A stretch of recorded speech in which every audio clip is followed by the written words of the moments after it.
no limits, no frontiers. Take the risks and hunt the new. Orgelet. Pas très drôle, mais ok. Pour prévenir l'apparition des orgelets, il y a 3 recommandations. Premièrement, bien se laver les mains régulièrement. Deuxièmement, ne pas porter ses doigts au niveau des yeux. Troisièmement, bien se démaquiller. On est quel jour, pardon ? Oui, mais d'accord, mais samedi combien ? 14. Très bien. Abort. C'est pas du tout le congrès d'ophtalmologie, en fait. Ouais. Change de slide. Ouais, actrice studio, j'ai pas du tout d'oreillette. Non, l'orgelet dont je voulais vous parler, effectivement, c'est ceci. Donc, rien à voir. My bad. Orgelet, c'est la commune dans laquelle j'ai grandi et vécu jusqu'à mes 18 ans. C'est-à-dire plus de la moitié de ma vie. Orgelet, c'était pas très grand. Pour vous donner un ordre d'idée, quand je suis née, il y avait tellement peu d'habitants que ça tenait dans une grande salle de spectacle. Genre, je sais pas, ou un opéra, l'Opéra Bastille, à Paris. Moi, contrairement à un tiers des Français et des Françaises, je n'ai aucun parent ou grand-parent d'origine immigrée. D'ailleurs, la plus grande migration que ma famille ait opérée, avant ma génération, c'était d'un département à un autre département, frontalier, le département, moins de 100 km, dans la même région.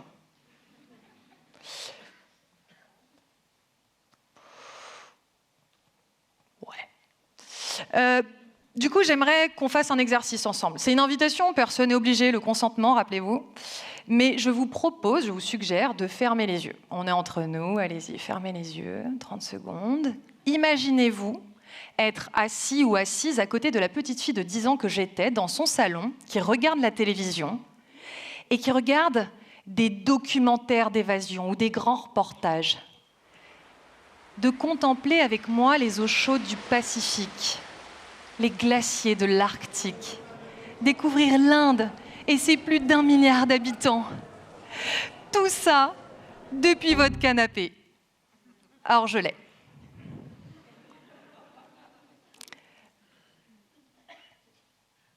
Après,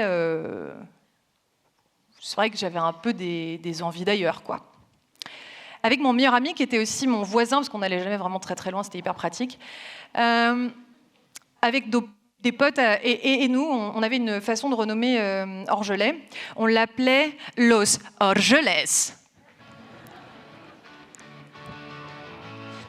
C'est comme Los Angeles, mais avec vachement moins de vagues et vachement plus de vaches. C'est une planche de surf. Je sais, on dirait pas. Il n'y a pas d'accessoiriste, donc faites comme si. J'ai jamais fait de surf, ça se voit, ok, d'accord. La musique qui vient de passer, c'est une musique générée par intelligence artificielle, donc toutes nos excuses. On avait envisagé à un moment donné de racheter les droits de diffusion des Beach Boys, et vous seriez assis sur des boîtes en carton dans un parking en plein air, sous la pluie. On est tous bénévoles, hein, je rappelle. D'ailleurs, est-ce qu'on peut juste les bénévoles ? Ouais, voilà. Ils sont là.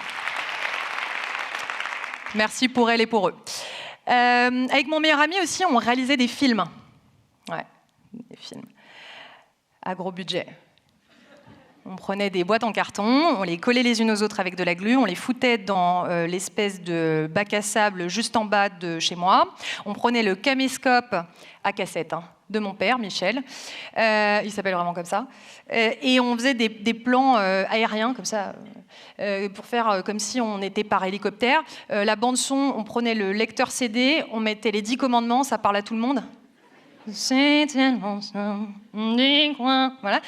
Et donc, on faisait des plans comme ça, et enfin, hashtag Spielberg, hashtag Coppola. C'était une façon de matérialiser nos envies d'ailleurs, évidemment. La réalité, maintenant qu'on a bien ri, c'est que mes 18 ans à Orgelet, je les ai vécus un peu comme ça, dans une petite boîte. Alors attention, c'était pas Alcatraz, hein, personne m'a mis un flingue sur la tempe en disant « tu ne sortiras jamais d'ici ».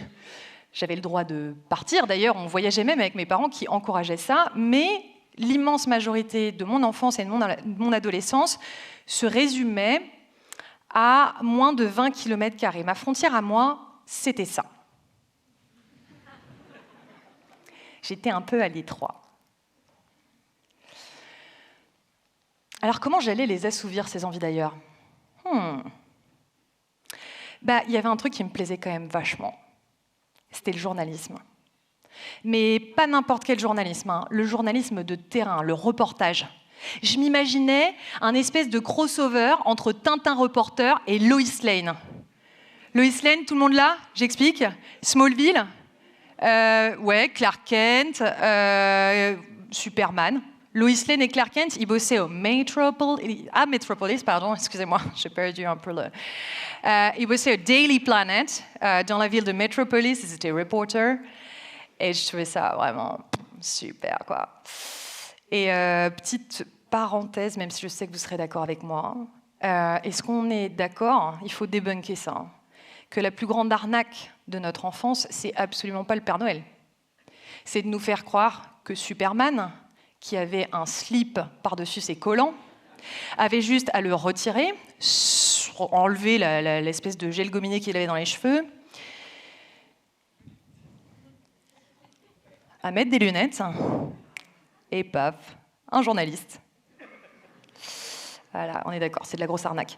Donc moi, j'avais pas vraiment envie de me mettre un slip par-dessus mes collants, donc je me suis dit, journaliste, c'est très bien. Pour être tout à fait honnête, encore une fois, on est entre nous, je sais que c'est hyper cliché, mais moi je m'imaginais comme ça. Oh là là, il y a quoi ? Les paf, le gilet à poche, presse partout, au cas où on n'avait pas bien lu la première fois, une caméra dans une main, le calepin dans l'autre, un appareil photo autour du cou, l'enregistreur dans une poche, un autre truc dans l'autre main, parce qu'elle a 3 mains. Regardez bien, c'est généré par intelligence artificielle. L'IA qui est quand même suffisamment conne pour pas comprendre qu'on a 2 mains, bon, a priori. Hein. Mais cela dit, très intelligente parce qu'elle avait déjà compris que je serais amenée à devenir une femme orchestre. Bon. Évidemment, ça nous fait marrer, mais le journalisme, ces envies de journalisme, c'était pas que ça. C'était pas juste être une espèce de Tintin des temps modernes. Il y avait plein de choses qui m'attiraient dans ce métier. Et il y avait un truc en particulier. C'était de rencontrer des gens différents de moi. Des gens qui ne pensaient pas pareil, des gens qui n'avaient pas eu le même passé, ne vivaient pas le même présent et visiblement n'auraient jamais le même avenir. En somme, ce que je cherchais, sans jamais vraiment mettre de mots dessus, parce que c'est compliqué de mettre des mots sur les choses, encore une fois, le consentement, tout ça, c'était l'altérité. Et pour moi, ça passait par une bonne grosse échappée. Alors à 20 ans, je suis partie vivre à 9000 km de chez moi, en Afrique du Sud, à Johannesburg. Bon, je voulais de l'altérité, j'ai pas été déçue du voyage. T'arrives dans une ville à plusieurs millions d'habitants, alors que toi t'habitais dans une commune qui tenait dans une salle de spectacle. Tu prends ta voiture, tu vas sur l'autoroute, il y a 12 voies, tu demandes un verre d'eau, on te sert un vase. Los Angeles. Au-delà de ça, ce qui me plaisait dans cette aventure incroyable et de vivre en Afrique du Sud, c'est que j'ai fait plein de rencontres. J'avais une petite bagnole un peu pourrie, une Ford Escort 1986, tunée, métallisée, qu'on appelait Sketong. Ça veut dire poubelle en afrikaans. Véridique. Toujours est-il que cette voiture m'a permise d'aller et de venir en tant que journaliste, parce que j'avais un petit boulot de journaliste, et de rencontrer plein de gens. L'une des personnes qui partageait mon quotidien, c'était une collègue et amie, Nkosazana. Nkosazana, en Xhosa, qui est l'une des 12 langues officielles d'Afrique du Sud, c'est dire la richesse culturelle du pays, ça veut dire princesse. Et cette princesse, elle avait à peu près mon âge, la vingtaine, elle avait aussi une petite fille de 4 ans. Et un soir qu'on dînait avec des amis, et Nkosazana, et on discutait, blablabla, à un moment donné, elle parle de l'école de sa fille. Ah oui, précision, Nkosazana, elle est noire et sa fille aussi. Et elle me dit, dans l'école de ma fille, il n'y a pas d'enfants blancs. Mais elle me dit en même temps, si on avait eu, je pense que je l'aurais pas trop laissé jouer avec, quoi. J'ai dit, mais pourquoi? Elle me dit, l'apartheid. Je fais, mais toi, t'as pas connu l'apartheid. Ta fille non plus, elle n'a pas connu l'apartheid. Les autres enfants, ils n'ont pas connu l'apartheid. Mélina, l'apartheid. Mais toi et moi... Elle dit, mais toi, c'est pas pareil. T'es blanche, mais t'es européenne. Ça m'a quand même un peu fait travailler le cerveau. Ça m'a tellement fait travailler le cerveau que, encore une fois, je vais être complètement honnête avec vous. On ne s'était pas parlé pendant plusieurs années parce que nos chemins ont pris nos vies ont pris des chemins différents plutôt. Mais on s'est recontacté cette année et je lui en ai parlé de ça. Elle me dit, alors premièrement, je me souviens pas du tout avoir dit ça. Bon. Elle me dit, deuxièmement, tu sais quoi, même si j'ai dit ça, mais c'est possible, mon moi d'aujourd'hui ne serait pas d'accord avec mon moi de l'époque. Intéressant ça. Intéressant pourquoi? Parce que c'est assez évident, mais ça fait jamais de mal de le répéter. Souvenez-vous de ce à quoi vous pensiez et ce que vous disiez il y a 10 ans, et pensez à chaque fois que vous dites quelque chose avec une certitude absolue à ce que vous penserez dans 10 ans. Ouais, c'est pas facile, hein. Mais il faut l'avoir en tête. Quand par exemple, je sais pas, il y a cet énorme boomer là qui vous saoule, il vous sort des dingueries sur dingueries, vous serez peut-être cet énorme boomer. À l'inverse, allez, on tombe dans les clichés les plus absolus. Ce jeune skater un peu délinquant là, rappelez-vous qui vous étiez il y a 10 ans, ou il y a 20 ans, ou il y a 30 ans, enfin bon bref, vous m'avez comprise. Toujours est-il qu'à l'époque, c'était ma première vraie rencontre avec l'altérité, vous savez, ce dont je vous parlais avant. Et je me suis dit, Mélina, si tu veux vraiment être journaliste et si tu veux continuer à faire des rencontres dans ton métier, il va falloir que tu apprennes à comprendre. Comprendre, ça ne veut pas dire souscrire ou adhérer à quelque chose. Ça veut dire se délester des bagages qu'on charrie avec nous depuis des années, qui sont parfois autant de richesses, mais qui peuvent être de véritables obstacles à la rencontre avec l'autre. Ce que m'avait enseigné cette petite expérience de bébé journaliste à 20 ans, c'est qu'en fait, rencontrer quelqu'un, vraiment rencontrer quelqu'un, ça nécessite de travailler. Donc, c'est pas juste un inné, c'est pas quelque chose d'inné. Il y a des gens qui se disent « Ouais, mais toi, t'es doué pour rencontrer les gens et tout. » Mais non, c'est un véritable apprentissage. Ça demande du temps et de l'exercice. Et grâce à ça, j'ai pu rencontrer des milliers de gens, absolument partout dans le monde, pendant des années. Que ce soit derrière ma caméra ou juste en discutant avec eux à l'occasion d'un reportage ou d'un documentaire. Des chefs d'État et de gouvernement, aussi bien que des chauffeurs de taxi. La personne la plus riche de la planète à l'époque où je l'ai rencontré, Bill Gates. Et la même année, Philippe, qui avait tout perdu et qui vivait dans sa voiture. C'est grâce à ce métier que j'ai rencontré Moussa, qui avait fui le Mali pour l'Espagne, à la recherche d'un avenir meilleur, et qui m'a donné une bonne grosse leçon d'humilité et de dignité. C'est en faisant ce métier que j'ai rencontré Chris. Ouais, ça c'est nous... Bon, à la base, je devais la filmer, puis en fait, on s'est fait prendre un énorme stop par un cartel qui a dit oh, « Non, tu vas pas filmer dans cette favela, c'est pas chez toi. » Du coup, on a mangé à la place. Et Chris, elle a fait un truc incroyable, c'est que dans sa favela, elle a décidé de mettre en place un système de recyclage qui lui a permis d'embaucher des tas de gens, et notamment des jeunes qui se destinaient plutôt au trafic de drogue. C'est aussi grâce à ce métier que j'ai rencontré Biram, un militant anti-esclavagiste, lui-même descendant d'esclaves, opposant politique, plusieurs fois emprisonné pour avoir défendu cette cause publiquement. C'est grâce à ce métier que j'ai filmé Yalta. Yalta, cette Criméenne, qui en 2014 a été emprisonnée, torturée et violée pour avoir manifesté à Maïdan, en Ukraine. Yalta, c'est son nom de guerre parce qu'en 2022, lors de l'invasion à grande échelle de son pays par la Russie, elle a décidé de prendre les armes et elle s'est engagée comme soldate sur le front. Yalta, elle est morte en juin dernier. C'est grâce à ce métier que j'ai pu raconter l'histoire d'Eliane, une jeune juriste, même pas 30 ans, congolaise, qui, dans le plus grand bidonville de Kinshasa, Pacadjouma, a essayé de faire en sorte de ramener sur le chemin de l'école des jeunes filles et des moins jeunes pour lutter contre la prostitution infantile.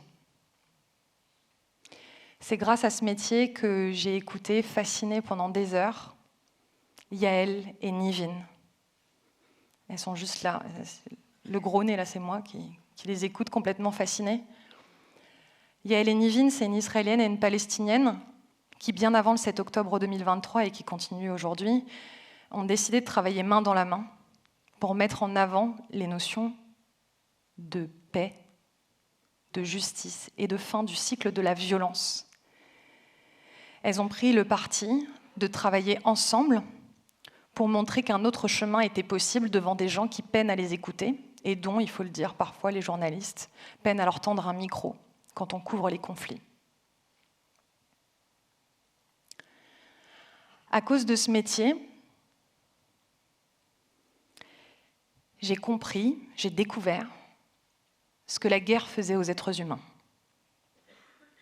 J'ai senti l'odeur putride de la mort, qu'aucun reportage ou aucun documentaire ne saura jamais retranscrire.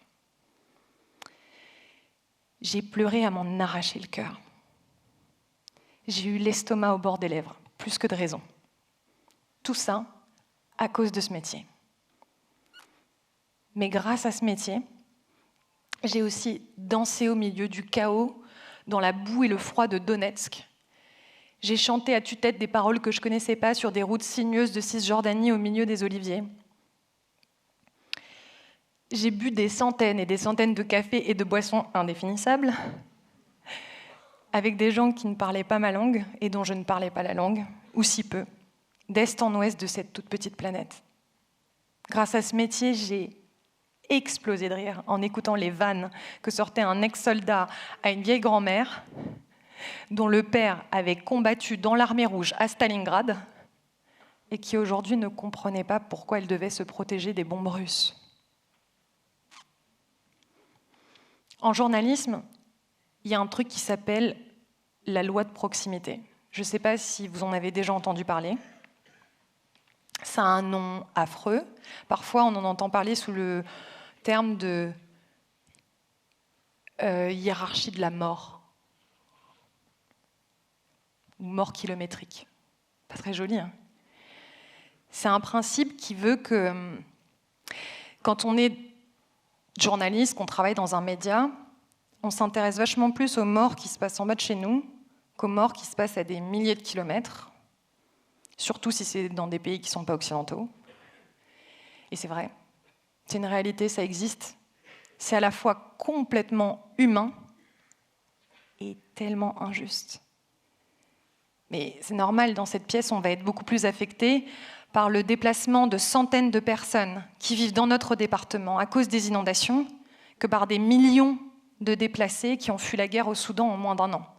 C'est complètement normal, mais encore une fois, c'est tellement injuste que quand je suis arrivée dans ce métier, avec mon gilet à poche, enfin, mes envies de gilet à poche, je me suis dit, ouais, je vais casser la loi de proximité, wouhou, vaste ambition, hein. Et donc j'ai eu une obsession, et c'est pour ça que pendant 14 ans, j'ai parcouru la planète pour raconter les histoires d'anonymes, jusqu'à ce que je finisse par me rendre compte qu'au-delà d'avoir l'empreinte carbone la plus claquée au sol, j'étais tellement obsédée par cet adage qui veut qu'on doit regarder plus loin que le bout de son nez, que j'avais jamais regardé ce qu'il y avait juste en dessous. T'es mal le nez, en plus il est énorme, il y a moyen de mettre 1 milliard de trucs en dessous. D'aucuns disent que je pourrais fumer sous la douche. Donc quand j'ai compris ça,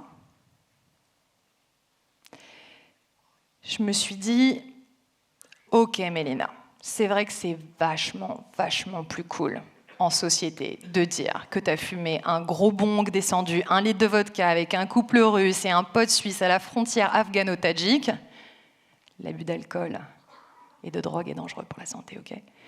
C'est vachement plus cool de dire ça en société que de dire « Bah écoute, hier, j'ai pris mes claquettes chaussettes, je suis descendu au PMU, j'ai pris une bière picon avec un inconnu total, on a parlé pendant 6 heures, c'était génial. » Et pourtant, c'est à quelques centaines de mètres de chez moi que j'ai interviewé Francine, par exemple. Francine, elle a une histoire incroyable. Elle a été raflée à l'âge de 8 ans avec sa mère. Et 2 ans plus tard, elle a été déportée au camp de Bergen-Belsen. Pardon. Elles étaient prisonnières politiques. Et dans ce camp, elle a une histoire incroyable à raconter. Dans ce camp, elle, sa mère et d'autres femmes ont sauvé un petit bébé qui est né dans le camp. Un bébé qu'elle a retrouvé des dizaines d'années plus tard à l'occasion d'une de ses conférences. Un bébé qui était devenu psychiatre. Francine, je l'ai interviewée avec d'autres journalistes pour un film qui s'appelait Human et pour lequel on a interviewé des milliers de personnes dans plus de 70 pays. Moi, j'ai interviewé 200 personnes, par exemple. Des anonymes, des gens comme vous, comme moi. On leur a posé des questions sur l'amour, la mort, la joie, l'enfance, quelles étaient leurs plus grandes épreuves, ce qui les faisait les plus marrer, enfin, des questions qu'on pourrait toutes et tous se poser à table, par exemple. C'est comme ça que j'ai rencontré ma meilleure amie, qui est dans la salle d'ailleurs. Et grâce à ce film, j'ai pris conscience que je connaissais rien de ma grand-mère, qui pourtant avait connu la Seconde Guerre mondiale.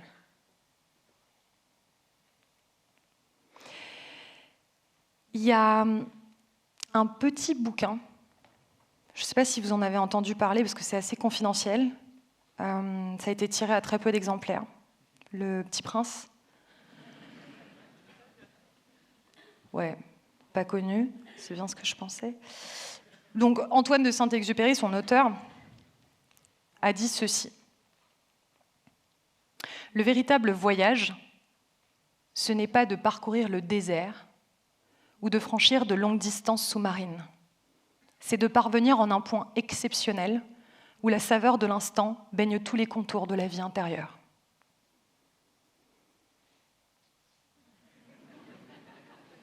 C'est un micro.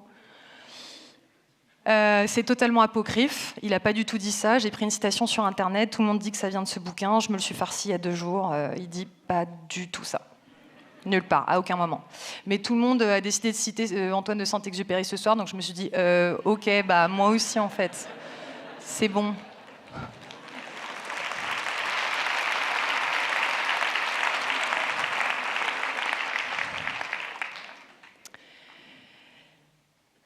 Ce que je veux dire par là, ou ce que la personne qui a écrit ça veut dire par là, c'est que ce point exceptionnel, dans cette pièce, et vous qui nous regardez en vidéo, vous pouvez toutes et tous l'atteindre. Voilà, l'écriture inclusive, c'est hyper dur. Tout le monde peut l'atteindre. Vraiment à quelques encablures. Et c'est la raison pour laquelle vous avez un sticker avec un numéro sur votre poitrine. C'est pas du tout un tirage au sort, il y a 0 lot à gagner à la fin. Sorry. Not sorry. L'idée, en fait, c'est au cocktail, parce que je vais finir par vous relâcher, c'est promis, je sais, c'est hyper long. Vous allez donc pouvoir picoler, encore une fois, l'abus d'alcool, tout ça, manger, et peut-être que vous allez trouver des personnes qui ont le même numéro que vous, il y en a moult, et l'idée, c'est d'interagir avec ces gens. C'est d'aller plus loin dans la conversation. C'est, même si vraiment ça commence à devenir compliqué parce que, je sais pas, vous avez décidé de parler du nouveau Premier ministre, par exemple. Vraiment, exemple total. Essayez. Vous vous souvenez ce qu'on a dit avant ? On, c'est moi. C'est un apprentissage, la rencontre. Donc, pas de conversation, pas de tarte au citron. Okay. Et vous qui nous regardez en vidéo, il faut penser aussi à ces gens-là, allez discuter avec ce voisin que vous détestez cordialement parce que c'est vrai que son chien pisse sur vos pétunias. Et c'est pas cool. On est bien d'accord. Mais peut-être, je dis bien peut-être, que vous avez une passion commune et un peu honteuse pour la philatélie austro-hongroise du 19e siècle. Et que vous allez vous marier et avoir des enfants. D'ailleurs, il y en a un dans la salle. Non, je déconne. Faites ça, discutez avec cette personne. Et vous savez quoi? On va faire un truc même. On va aller plus loin. Si jamais, quand vous rencontrez des gens ce soir ou après, en pensant à ce que j'ai dit là tout à l'heure, vous faites une rencontre exceptionnelle. Un truc qui vous marque à vie. Écrivez-nous. Et on fera peut-être un bouquin commun, genre Le Petit Prince 2. Et on se le partagera de main en main, de village en village, de ville en ville. Et ça ne va pas résoudre la paix dans le monde, hein. C'est pas ça que je dis. Mais déjà, ça va peut-être apporter la paix dans votre jardin. C'est pas mal, c'est un bon début. Et puis, ça nous donnera peut-être envie de vivre ensemble collectivement sur cette toute petite planète. Encore une fois, mon kilomètre zéro à moi, Orgelet, il y avait des histoires incroyables à raconter, juste en bas de chez moi. Juste, je ne le savais pas, ou en tout cas, j'en avais pas pris conscience. Et si vous ne voulez pas faire ça, parce que, encore une fois, le consentement, vous avez parfaitement le droit, personne ne vous en voudra. Si vous avez juste envie d'aller picoler et de manger des tartes au citron, why not? En ce cas-là, j'ai juste une dernière recommandation. Je vous propose de retirer le slip que vous avez... Totalement pas, c'est l'inverse. De remettre le slip que vous aviez laissé dans un placard par-dessus vos collants, ok? De vous gominer les cheveux, d'enlever vos lunettes et de continuer à sauver le monde à votre manière.